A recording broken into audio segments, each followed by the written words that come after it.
अशा सगळ्या नेत्यांचा सत्कार व्हावा, त्यांच्याप्रती कृतज्ञता तर मी म्हणणार नाही, पण किमान एक भाव व्यक्त व्हावा अशा माध्यमातनं हा सत्कार या ठिकाणी आयोजित करण्यात आलेला आहे।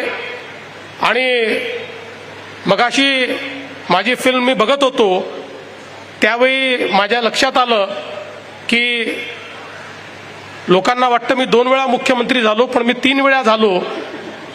एकदा 72 तासाचा मुख्यमंत्री मी होतो आणि अजितदादांच्या नावाने तर रेकॉर्ड काय आहे, सगळ्यात जास्त वेळा उपमुख्यमंत्री होण्याचा आणि सगळ्यात कमी वेळाचा उपमुख्यमंत्री होण्याचा देखील, आणि माझ्याही नावे सगळ्यात कमी वेळाचा मुख्यमंत्री होण्याचा देखील रेकॉर्ड आहे। कारण आम्ही दोघंही 72 तास त्यावेळी राज्य चालवलं। पण मला असं वाटतं की आज हे जे राज्य आपल्याला दिसतंय आणि ज्या प्रकारची युती आपल्याला दिसते आहे त्याची मुहूर्तमेढ ही त्या 72 तासामध्येच आम्ही रोवली होती, हे मात्र या निमित्ताने आपल्याला सगळ्यांना लक्षात ठेवावं लागेल। आणि म्हणून मला असं वाटतं की निश्चितपणे आपण हा जो सत्कार केलेला आहे यातनं एक अधिक चांगलं काम करण्याची प्रेरणा ही मला प्राप्त होईल।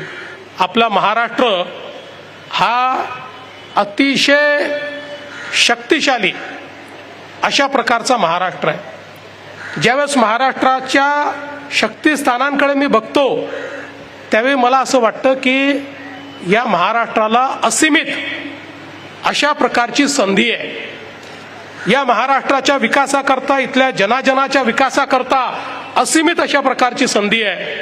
आणि म्हणूनच आम्ही सगळे, मी असेन, अजितदादा असतील, आमचे एकनाथरावजी शिंदे साहेब असतील, किंवा मंत्रिमंडळातले आमचे सगळे सहकारी असतील, किंवा आम्हाला मार्गदर्शन करणारे सगळे नेते असतील, आम्ही सगळे हाच प्रयत्न करतो की आपल्या हातून एक बलशाली, एक सक्षम आणि शेवटच्या माणसापर्यंत विकास पोचलेला महाराष्ट्र आपल्याला कसा तयार करता येईल याकरताच आमचा सगळ्यांचा प्रयत्न आहे। आणि या प्रयत्नामध्ये मी असं समजतो की राष्ट्रवादी काँग्रेस पक्षाने आमचा सत्कार करून आम्हाला काम करण्याची एक नवीन प्रेरणा दिलेली आहे। त्याबद्दल मी आपल्या सर्वांचे मनापासून आभार मानतो।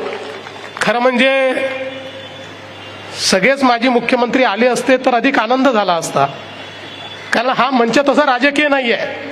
जरी राष्ट्रवादी काँग्रेस पक्षाने हा कार्यक्रम आयोजित केला तरी हा गौरवशाली महाराष्ट्राच्या महोत्सवाचा मंच असल्यामुळे मला असं वाटतं की गौरवशाली महाराष्ट्राबद्दल ज्यांना ज्यांना अभिमान आहे अशा सगळ्या